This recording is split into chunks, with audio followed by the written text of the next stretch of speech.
toka whenua ko SBC kaiwhaka haere ho. Hello everyone, welcome to today's meeting. I'm Abbie Reynolds, I'm the SBC Executive Director, as Gareth has pointed out. So what are we going to be doing today? It's going to be a bit of a blend because I'm going to get you guys to do a little bit of work. Gareth, as you can tell, is extremely passionate about sustainability, and he is really keen for OCS to be on this journey with him. OCS to be on the journey, wants you to be on that journey with him. So what we thought we could do today is a little bit of what I'm seeing around sustainability, and then let's have a conversation about what you guys are seeing, what you think is going to be important for them, and then what you can do to support OCS on this journey. Because it is a journey, and I know there's a few of my members in the room, so I'm expecting you guys to have the best answers at the table to be helping those for whom this might be new territory. So, a little tiny bit about SBC. Thank you for the sales pitch, Gareth. We're a membership organisation. We have around 90 members, largely New Zealand's largest businesses, and businesses join because they want to be leaders in sustainability, and we can help them to do that better or faster, depending on what they're trying to achieve. So I'm going to start with a question for all of you, because Gareth's talked a little bit about what sustainability means to him. But it's one of those words, isn't it? Do you see sustainability on slides and kind of sigh? Because it's one of those things, it's kind of a philosophy, it's environmentalism, it's tree hugging, it's out on the fringe. It's one of those words which sometimes really gets people kind of going, I really can't get to grips with what it means. So I thought we'd start by busting a bit of that first. So, over to you guys. When you hear the word sustainability, what is the first thing you think about? What does sustainability mean to you? Tommy, you need to wait, because I know what it means to you. You get to go last, because your thinking's a bit more sophisticated, potentially. What's the word that pops into your mind when you think about sustainability? Environment. Yep. That's great, because that's always the first thing people think about, environment. Anything else? People. People? Great. And that's kind of starting to tell us that our understanding of sustainability in New Zealand is starting to broaden. Anyone else? Corporate responsibility. Oh, nice, nice. Do you want to have a go now, Tom? I've actually got a pretty simple version. For me, it's doing the right thing. It's doing the right thing inside our company and outside our company. So that's for people, the environment, and of course for our shareholders, because we have to have a sustainable business. Well, by definition, we aren't sustainable. So it's doing the right thing for all the stakeholders in our business. Lovely. So the balance between people, environment and profit. Yep. Yeah. That's great. Anyone else? Got anything else I'd like to chuck into the mix?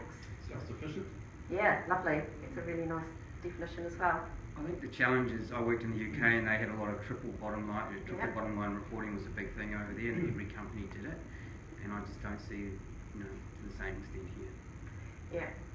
And that's a really interesting observation, actually. And one of the things that I talk a lot to my members about is we probably suffer more from green hush than greenwash in New Zealand. There's a lot of great stuff happening. We're not great at talking about it. So I did a bit of thinking about what you might say, and I've managed to capture some of your words up here, and some that we didn't talk about, but yes. And when I think about sustainability, I kind of think of it as the broad church of the doing the right thing stuff. Tom's example is great, the balance between economy, environment and people. But what I'm now starting to see is an increasing way that businesses in New Zealand are thinking about this is sustainability is a way of thinking about how you create value over the long term. So Tom talked about shareholders and profit, but in a world which is changing really quickly, and you guys will be feeling this in lots of different places, sustainability is increasingly being used as a lens to navigate that uncertain, chaotic future. It's a way of thinking about how we understand what's coming down the line. And so that's why I'm going to get you guys today to help OCS out a little bit by sharing your thinking about what's on your radar that's going to shape our future. I thought I'd talk a little bit and take this up a level about what we're seeing as the kind of macro sustainability issues for New Zealand.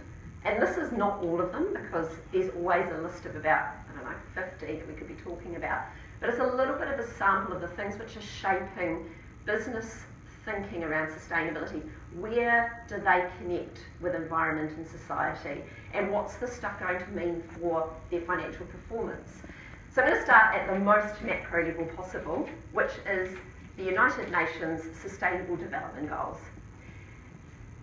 Now, I really like these. There are 17, and I hear lots of business leaders say to me, oh my God, Abbie, 17, what were they thinking? Like 5 is about the maximum we can think about, and I think that's a fair comment.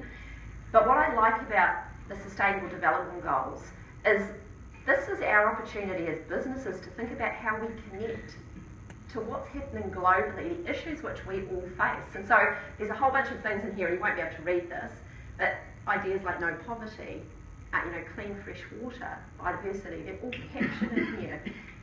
And so what's really exciting for me to see is increasingly our members are starting to think about, when they think about sustainability, how does it connect with these global ambitions?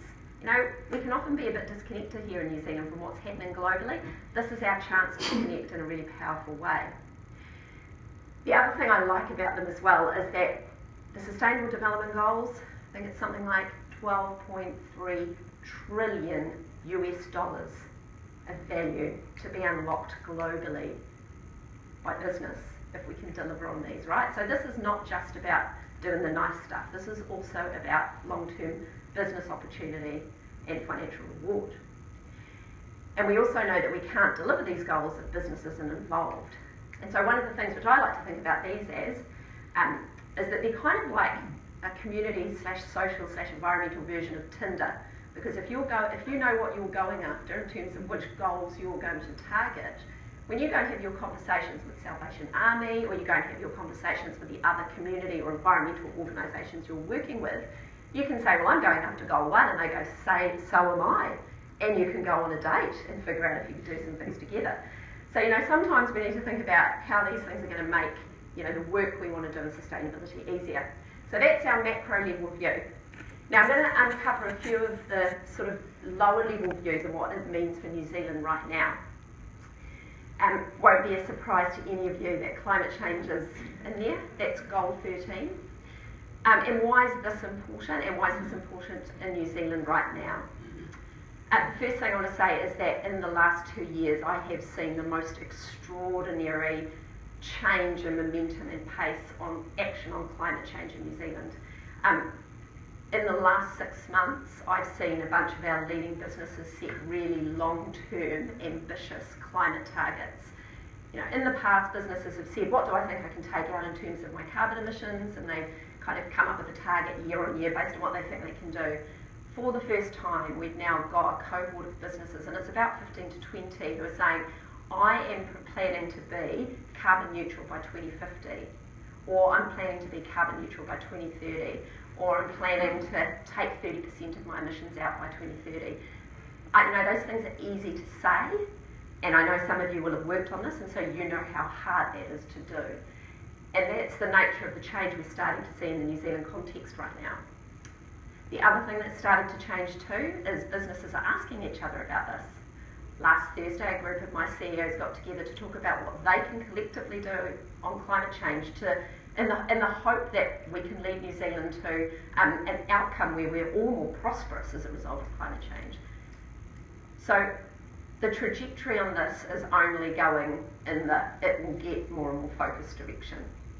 So it's something that is worth really thinking about, because that's going to start to shape what your customers tell you, but increasingly it's shaping what investors are thinking about. So BlackRock, largest investment house in the world, Larry Fink sent out an email, or letter I guess it was last year, saying, talking about your climate risk is really increasingly important to him as an investor. He needs to see that businesses understand the risk that climate change is going to pose to them. And some of the interesting risk it now poses to you is, what are your investors thinking about, and do they think you understand your climate risk well enough? Which is kind of not what most of us would have expected as the first thing that would happen. But that's what's starting to shape the environment. Quick change of tack. Youth employment. Now what's probably a bit difficult to see in these slides, for the latest segment, youth employment is more than double the unemployment rate for New Zealand as a whole. And this is a global issue, that there is this group of young people who are not in education, employment or training. Now why does this matter to you guys? It matters because it's your future workforce. It matters because we've got record low unemployment. It matters because we're having some kind of difficult conversations about immigration at the moment, which seem to be turning off the tap of supply.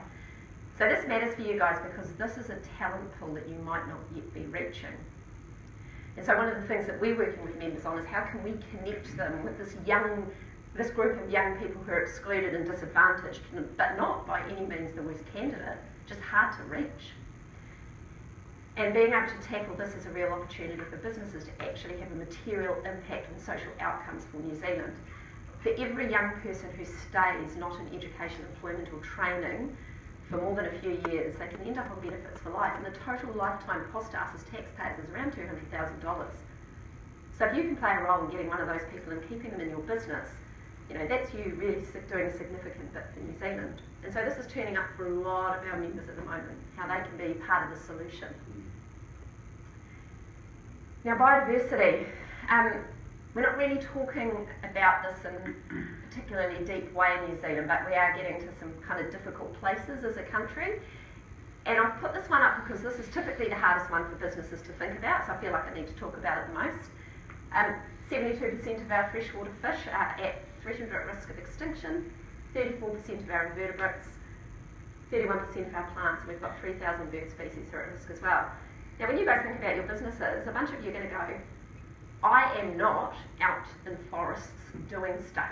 You know, where's my intersection with this? Where's my impact? And I think those are hard questions to answer, but they are worthy of consideration. And so the reason for putting this is up to say this is some of the context in which we're operating in New Zealand. Might not have a direct impact on your business, but it's worth thinking about the fact that government are starting to think quite hard about this. And so what's our role as a business community to think about it? And what can we do which adds value for our business but also helps New Zealand be better off as well? Now, the other thing which shapes the way that our businesses are thinking about sustainability and navigating this really uncertain future are what we call the mega trends. And depending on who your top 4 accounting business is, you'll get a different list of these, but they overlap in really significant ways. And a lot of these will be issues that you guys as business people will already be thinking about. But I always find that this is the thing that we ask our members to turn their minds to when they're thinking about what sustainability means in their business. So up there, one of my favourites is the future of work. You know, we're having a conversation about what artificial intelligence will mean. We're having a conversation about, you know, what more robots in our businesses will mean. You know, but we need to be turning our mind to what this is going to mean in society as a whole. You know, what is that future of work going to look like? We've got a generation of young people who are saying, kind of don't really want to work in an office, I want to have a side hustle, don't really want to do, you know, the stuff that isn't good for the world, I want to do meaningful work. You know, there's a whole bunch of, you know, strands to this future of work which are going to have a real impact on how we all operate in coming years. So how can we be thinking about that and be ready for it? One of my favourite examples is, you know, I speak to young people and they're like, totally we'll have a universal basic income. Of course that's going to happen. Because they have a belief that the world is going to be very different now to how it is, very different in the future to how it is right now. So, you know, that's a generation of young people who are going to be materially shaping our businesses, both as customers, but also as employees. So how do we start to think about that? I've talked a little bit about the resourceful planet stuff, biodiversity and climate change is in there, but also the other kind of limits that we're starting to hit. Disruptive convergence and what we're starting to see happen in digitisation. Again, that's the thing that I think businesses are really starting to tackle in terms of how to think about it, but it's not always clear what responses will look like in this context. So I'm not planning to talk about those anymore, but that's the way that we talk about what sustainability issues are with our members. It's about the strategic, it's about the things which are going to shape the business over the long term. So does that sort of make sense? Or have I completely bamboozled you? No, there's not too much bamboozlement in the room, I'm pleased to see that, that's great. So, having done that, what I'm going to ask you now to do on your tables is have a little bit of a chat